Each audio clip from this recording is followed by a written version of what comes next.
से बोले यीशु का पवित्र रक्त मेरे हृदय को शुद्ध करे। से बोले यीशु का पवित्र रक्त मेरे हृदय को शुद्ध करे।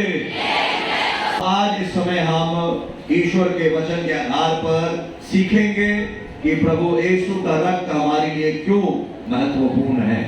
प्रभु यीशु का रक्त हमारी जिंदगी में हमें कौन कौन सी आशीषें प्रदान करता है, कौन कौन से वरदान प्रभु का जो रक्त है हमें प्रदान करता है, जानना बहुत जरूरी है। क्योंकि हमारे जीवन में कई सारे ऐसे परेशानियां हैं जिससे हम जूझ रहे हैं। तो अगर हमें उन परेशानियों से मुक्ति पानी है, हम प्रभु यीशु के पवित्र रक्त के साथ प्रार्थना करें। हालेलुया। बोले हालेलुया, हालेलुया। तो सबसे पहली बात प्यारे भाई और बहनों, ध्यान से सुनिए। कुछ मैं बहुत ही अहम बातें आपको बता रहा हूँ ईश्वर के वचन के आधार पर।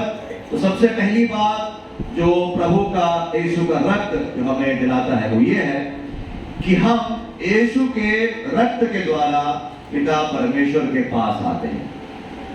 अभी हम पिता परमेश्वर से बहुत दूर हैं या फिर बहुत ज्यादा दूरी है हमारे और परमेश्वर के बीच में। तो अगर हमें परमेश्वर के पास आना है, हमें प्रभु यीशु के रक्त के द्वारा ही वो जो विशेष जो आशीष है हमें प्राप्त होगी। हालेलुया। जोर से बोले हालेलुया। हम पिता परमेश्वर से दूर क्यों हैं? क्योंकि बहुत सारे पाप किए हुए हैं जिंदगी में। वो पाप के परिणाम है जिसके कारण हमें पिता परमेश्वर से बहुत दूरी का अनुभव होता है। तो हम पढ़ते हैं बाइबल में लिखा है, रोमियो के नाम लिखा पत्र अध्याय 3 वचन संख्या 23।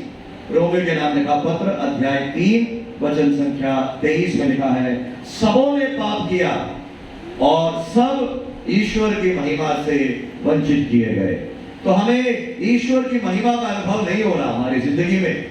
बहुत कुछ कर रहे हैं मगर ईश्वर की महिमा से हम वंचित हो रहे हैं। तो वचन कहता है क्यों हमें इस प्रकार का अनुभव हो रहा है, क्यों हम ईश्वर की महिमा का अनुभव नहीं कर पा रहे?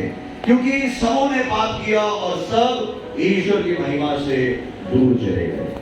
हालेलुया। यीशु का पवित्र रक्त हमें हमारे अंतःकरण को शुद्ध करता है, मन को शुद्ध करता है।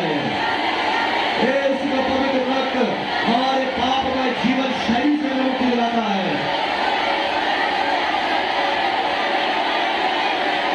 यीशु का पवित्र रक्त हमें सुरक्षा प्रदान करता है।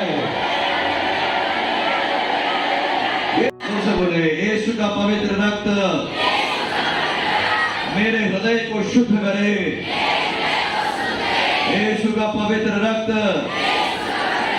मेरे हृदय में सभी प्रकार के दर्द भरी भावनाओं को शुद्ध करे।